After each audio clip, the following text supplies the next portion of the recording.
Olá, estamos começando o Religário desta semana e vamos aqui tratar sobre a arte de contar histórias. Nós estamos com Rosana Montalverne, ela é contadora de histórias e vai falar conosco sobre o que é, não é, essa arte de contar histórias, não só do lugar de contadora de história, mas também do lugar social, né, do papel que o contador de história tem na sociedade.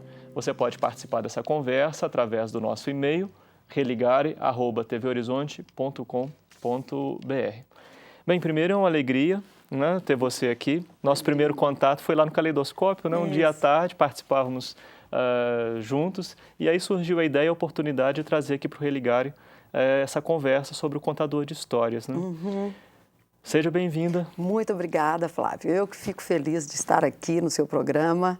É um programa tão respeitado, que aborda as questões com tanta propriedade e abordado por você o tema da arte de contar histórias, né, que nos dias atuais resgatou o seu status de arte. Vai ser uma boa prosa. Que bom. Bem, Rosana, assim, primeiro ponto, assim, quando a gente fala da arte de contar histórias, nós falamos de uma arte milenar. Não é? Se nós atravessamos a história até onde a gente alcança e lá nós vamos encontrar o contador de história. Como é que você vê esse percurso, esse papel, né, do contador de história ao longo da história? Bom, eu vejo com muita alegria e também percebo, né, essa evolução, os momentos que essa arte foi passando, a forma que ela foi tomando, né? Então, muitos afirmam que pode ser que a arte de contar histórias tenha sido a arte mais antiga praticada pelo homem a partir do surgimento da linguagem articulada. Né? Os músicos gostam de falar que a música é a arte mais antiga, mas pela linguagem articulada, a arte de narrar é a arte mais antiga. Né? Nós temos relatos e que acabam ficando no inconsciente coletivo da humanidade, acabam, assim, quem de nós não tem uma certa nostalgia, né, de ficar em volta do fogo e ouvir uma história? Né? Isso é comum.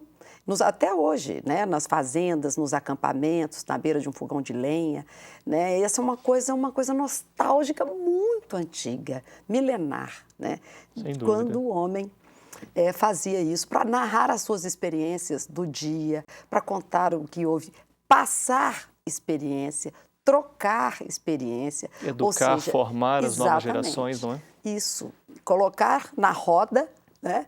Literalmente colocar na roda os ensinamentos. Então, as histórias foram ganhando esse caráter primeiro de ensinamento, de troca de experiência. Depois, as histórias foram ganhando um caráter de entretenimento, de lazer, de prazer, né? De abertura, de um momento de abertura do imaginário. Né? E isso é muito poderoso, né? De tocar no imaginário e as pessoas poderem imaginar. O Walter Benjamin tem um texto muito bacana que chama O Narrador. E nesse texto, o filósofo fala que existem dois tipos de contadores de histórias. Aquele que nunca saiu da sua aldeia, né, que está ali, que conhece as histórias nos pequenos, nos mínimos detalhes, e aquele que viajou o mundo, correu o mundo e viu muitas coisas e que pode contar muitas histórias. E que ambos os discursos, tanto o que nunca saiu da sua aldeia quanto o viajante, são universais. Né? No fundo, eles tratam dos mesmos dilemas humanos, das mesmas angústias, das mesmas esperanças.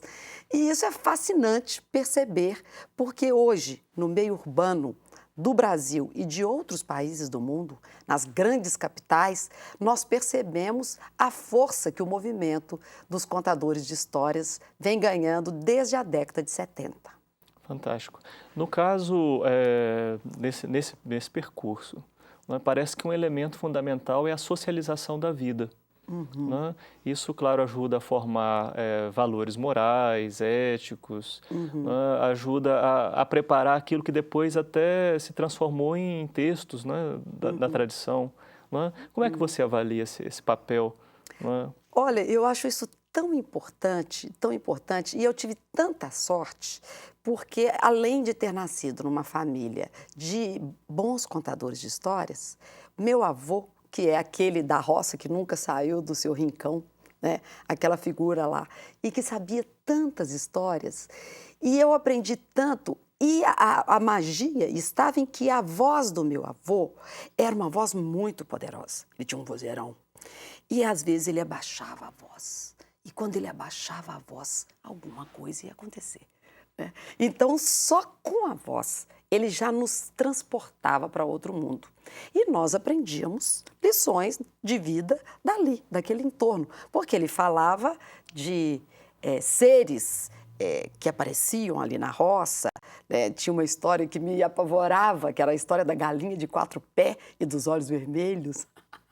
Então, meu avô era um homem assim. O meu pai foi um homem que foi à Segunda Guerra Mundial e voltou cheio de histórias, cheio de histórias. Ele me contava tantas histórias e eu tive sorte, olha a minha sorte, porque nós somos uma família de 8 irmãos do primeiro casamento do meu pai. Então, eu era das mais jovens. E aí, quando meu pai se aposentou, eu era menina. E meus irmãos crescidos, meu pai ficou por minha conta.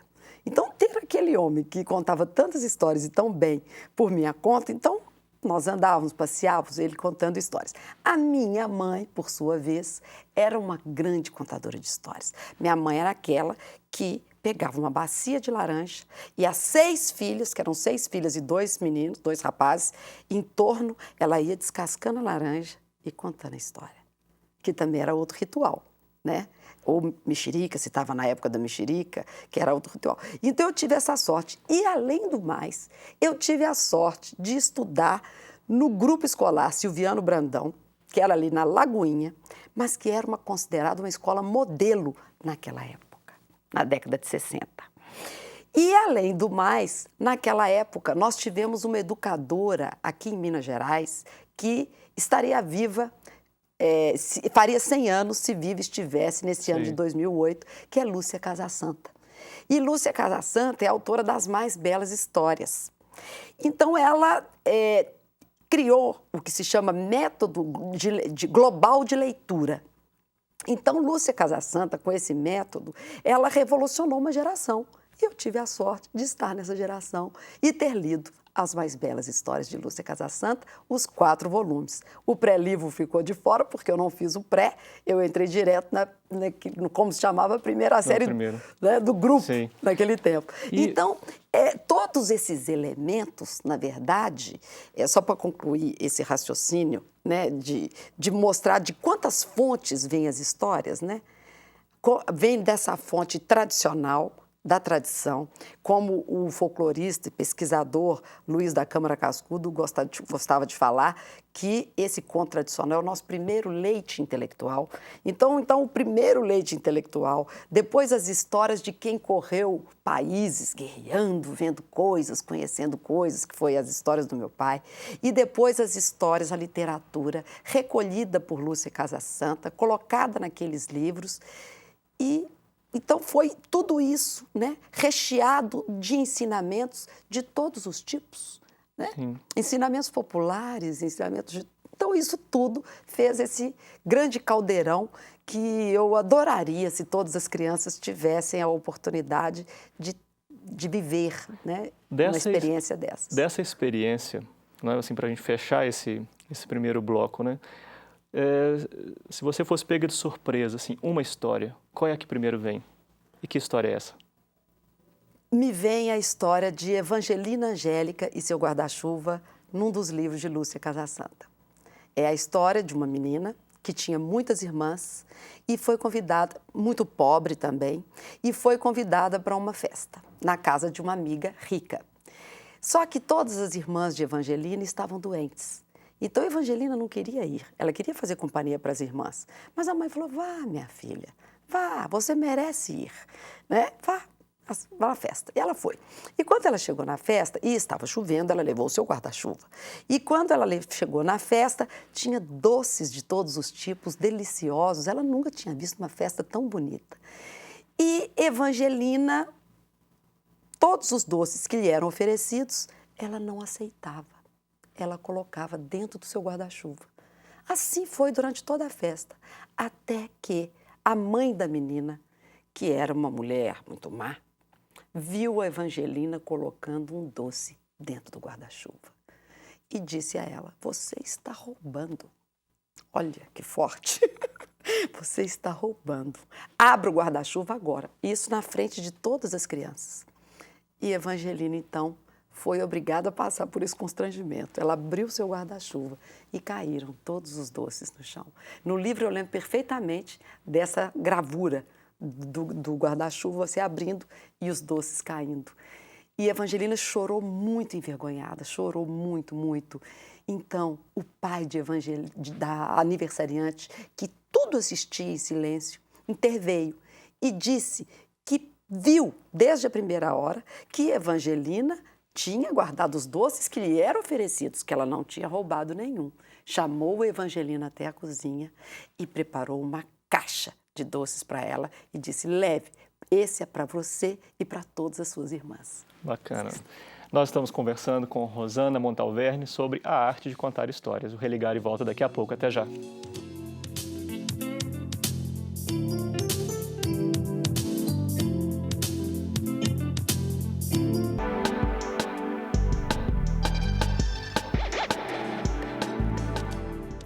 Estamos de volta com o Religare. Nesta semana, nós conversamos com Rosana Montalverne sobre a arte de contar histórias. Você também pode participar do programa enviando uma mensagem para a nossa equipe, religare@tvhorizonte.com.br.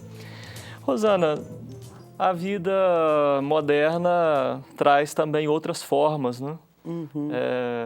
Aí de contar histórias. Exatamente. Como é que você acompanha esse movimento? Como é que os contadores de histórias estão se integrando, não é, nas novas mídias, nos novos meios? Bom, eu acompanho desde que era criança, porque quando criança adorava os seriados, Agente 86, A Feiticeira, né, que a gente tem a sorte de ver hoje num canal a cabo, e os quadrinhos que eu amava. Então eu sempre li muitos quadrinhos. Eu sempre digo, deixa as crianças ler quadrinhos, gente. Quadrinho é história, quadrinho é leitura, quadrinho é literatura, né? Então eu defendo os quadrinhos. E depois disso, o cinema. Né? Primeiro vieram aqueles filmes como Mazzaropi, aqueles filmes, né, antigos e tal, e Chaplin, etc. E o cinema foi evoluindo até que chegou na década de 80 e arrebentou com uma história, com uma saga maravilhosa, que foi Star Wars, né, Guerra nas Estrelas, que tem, assim, todos os elementos da jornada do herói, né? Então tem o cinema e depois vieram os jogos eletrônicos. Os jogos eletrônicos, os videogames, depois veio a internet, a interatividade. Hoje nós temos a TV interativa, né? Então, a tecnologia da informação da comunicação, ela deu um salto muito grande de 20 anos para cá, né? Há 15 anos nós não tínhamos celular, gente, né? Muito pouco tempo. Muito pouco mudou tempo. a vida.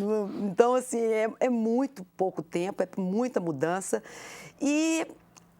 Mas alguma coisa nisso aí não se perdeu. Primeiro, porque todo mundo quer ouvir uma boa história. Então, um filme às vezes fracassa porque o roteiro não era bom ou porque o diretor não soube contar bem a história daquele roteiro. Então, tem uma boa história por trás do filme, né? Nós vemos também, por exemplo, na TV, às vezes algum programa fracassa, alguma novela fracassa, né? E o brasileiro é noveleiro, né? O brasileiro adora novela, telenovelas, porque a história não é boa, porque os atores estão mal dirigidos, enfim, tem sempre uma boa história para ser contada. Hoje a gente vê muitos repórteres bacanas, né? E a gente vê que os melhores se destacam porque sabem contar a história, sabem levar a história para a população, seja no jornal, seja na TV, seja em seus blogs na internet, né? Então, as pessoas passaram a escrever histórias, né? O fenômeno do blog foi bem interessante, porque aí as pessoas passaram a escrever, a criar histórias. Isso é positivo, né? Se eu estou lendo na internet, se eu estou escrevendo na internet, eu acho que isso soma, tudo isso é somado para a arte de ouvir e a arte de narrar. E aí, seja a narração escrita, seja a narração oral, né? Nós temos agora um fenômeno a caminho que vai ser abordado no 7º Simpósio Internacional de Contadores de Histórias, que vai acontecer em novembro, no Rio de Janeiro, que é o resgate das histórias no rádio. Né? As novelas de rádio antigas agora vão voltar em outro formato, né? Porque as pessoas querem ouvir histórias. Mas o que não se perdeu nisso tudo é o olho no olho. Nada substitui. Era isso que eu ia lhe perguntar. O olho no olho não... O olho no olho ninguém substitui. Tem o seu lugar e é um lugar... É por isso que em pleno século XXI, olha que bacana, né? Estamos vivendo o século XXI. Vimos agora nas Olimpíadas de Pequim com show de tecnologia, né? Nós estamos vendo muita coisa acontecendo positivamente, outras nem tanto, né? Tantos carros, tanta poluição, o planeta precisando tanto de ajuda, né? Pessoas precisando tanto de cuidado, o planeta precisando de cuidado, mas nós estamos vendo esse fortalecimento do movimento dos contadores de histórias. E aí nós vamos nos perguntar, por quê? Bom, vários motivos, né? Primeiro, porque o olho no olho é insubstituível, né? Contar histórias é trocar afetos. Contar histórias é dar um presente para alguém. É você doar algo para alguém, algo muito precioso.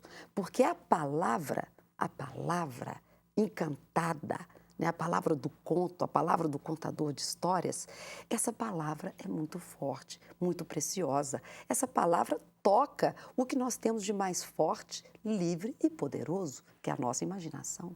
Então, essa palavra nos abre um caminho, um mundo, Rosana, onde muita coisa pode acontecer. Às vezes a gente acha que tudo isso está muito bonito. Queria que você tivesse espaço para falar do seu trabalho, não é? Com os detentos. Não é? Como que é levar isso para uma pessoa que foi tão alijado, né, também dos seus direitos, né? Exato, porque essa palavra é tão forte, né, e tão necessária nos dias de hoje, que as escolas, né, os próprios planos curriculares nacionais colocam como meta que as professoras aprendam a narrar histórias e narrem histórias para os seus alunos, que volte essa prática para a sala de aula e não fique circunscrita apenas às bibliotecas. Vários espaços hoje nós estamos vendo em hospitais, em asilos, em teatros, em praças públicas, né? Os contadores de histórias estão de volta. Nas empresas, os contadores de histórias estão sendo muito convidados. E até nos presídios. E aí eu gostaria de falar dessa experiência, né? Essa experiência, nós começamos com esse trabalho de oferecer oficinas de contação de histórias para os presos, para os recuperandos, como são chamados lá, da APAC de Itaúna, que é um presídio diferente. É um presídio em que não tem o concurso de guardas da Polícia Militar e nem de carcereiros. Então, os próprios recuperandos tomam conta do presídio. Então, é uma experiência bem diferente, né? Então, por si só, o lugar já era um solo fértil para uma experiência como essa. Então, nós chegamos lá com a nossa oficina semanal e começamos a contar histórias para os presos e ouvir as histórias deles. Então, o preso, ele já é duplamente penalizado. Primeiro, pelo crime que cometeu e tem que ser penalizado por isso. Está lá cumprindo a sua pena e isso é indiscutível. A segunda prisão dele é a linguagem. A linguagem dele, ela é empobrecida, né? Ela vai ficando vazia de sentidos, porque ele repete algumas histórias que aquilo passa a não levá-lo para lugar nenhum. Então, se ele repete sempre aquela história, digamos, o mal que ele fez a outra pessoa, ou a história ruim que ele viveu e que o levou a cometer tantos crimes, ele não sai do lugar. E o que essa história ajuda, né, chegando no seu coração, na sua cabeça, na sua psique, como uma abertura de imaginário e abertura de possibilidades de poesia, de possibilidade de enxergar o mundo de outra forma, de interagir com personagens das histórias e ressignificar algumas experiências. Então, essa interação, essa convivência com o mundo das histórias faz com que eles reconstruam a sua história de outro ponto de vista e, quando escutam a sua história contada por um colega de grupo, agora já encantada, né? Já no tempo do Era Uma Vez, ele consegue tomar distância da sua história e consegue dar um passo à frente. Vamos ouvir algum depoimento sobre esse trabalho? Vamos. Vamos ver. Tem um poder curativo, né? Às vezes você tá cabisbaixo, num dia ruim, que nem liberdade você acorda bem todos os dias, né? Quem dirá exemplo dela. E às vezes numa quarta-feira, como é de praxe da professora Dona Rosana vir pra gente fazer ensaio, entendeu? Às vezes eu tô triste naquele dia, eu fico alegre com alguma história que ela conta, que eu ainda não conheci, que são muitas histórias, né? Pode ser um conto literário ou qualquer outra. E isso me ajuda muito a tá retomando esse valor de ser humano que a gente perdeu. Rosana, esse é um trabalho bonito que você desenvolve, né? É a história recuperando vidas, né? Exatamente. Isso faz parte do Instituto Aletria? Faz parte, sim. Essa história toda começou também no Tribunal de Justiça, né? Eu trabalho lá também, e o tribunal apoia o método APAC de recuperação de presos e apoiou também o projeto Encantadores de Histórias, né? E agora tem livro, né? Exatamente, tem o livro. É o livro Segredo da Caixa, que é de autoria dos próprios recuperandos que participam do projeto. Ele tem o prefácio do juiz lá de Itaúna, que é o Dr. Paulo Antônio de Carvalho, que é uma grande figura, um grande... na verdade, ele é mais do que um incentivador, porque foi ele que me chamou para fazer esse trabalho em Itaúna, porque ele sabia, né, dessa minha atividade, falou, vem para cá, vamos trabalhar com ele. Sim. E aí, um belo dia, como diz nas histórias, eu cheguei lá. Então, o prefácio é dele e ele fez o prefácio como uma história. Era uma vez. Era uma vez, Mas então, Rosana, nós estamos terminando. Fala um pouquinho sobre o Instituto Aletria. Deixa o contato também, por favor. Tá bom. Bom, o Instituto Aletria, depois de todas essas experiências, nós fundamos o Instituto Aletria há 3 anos. E o Instituto Aletria, ele fica aqui no bairro Santo Antônio, na rua São Domingos do Prata, 697, é a sua sede. E ele é um instituto dedicado à preservação, à valorização, à promoção da arte de contar histórias. O Instituto é escola de formação de novos contadores de histórias, é também uma editora focada nesta área e é também uma produtora cultural. Então, nós produzimos eventos como, por exemplo, o projeto Feira de Histórias, que acontece todo sábado ali na Feira Tom Jobim, aquela feirinha do Colégio Arnaldo, de 11 a 1. Quem quiser ir, pode levar as crianças, a avó, o pai, que nós vamos estar lá. O projeto Conto 7 em Ponto, que acontece mensalmente, na última quinta do mês, no Teatro da Biblioteca Estadual Luiz de Bessa, na Praça da Liberdade. O último que aconteceu foi esse aqui, o Arigatô Japão. Devia trazer o próximo, né? E eu trouxe o convitinho do último, que nós fizemos uma homenagem aos 100 anos de imigração japonesa no Brasil. E o próximo é dia 25 de setembro e nós teremos o Expresso Menino Contadores de Histórias contando nas últimas histórias, causos mineiros de pessoas que estão doentes e que agora já estão partindo. Ok, muito obrigado, Rosana. Você pode visitar o site da Aletria, que é aletria.com.br. Visite também, na página do Programa de Mestrado em Ciências da Religião, informações sobre o edital para a seleção da nova turma do Mestrado em Ciências da Religião da PUC Minas. O nosso endereço é www.pucminas.br/ppgcr. E o nosso telefone, 31, código aqui de Belo Horizonte, 3319-4633. Obrigado pela sua companhia e até o próximo Religare, Conhecimento e Religião.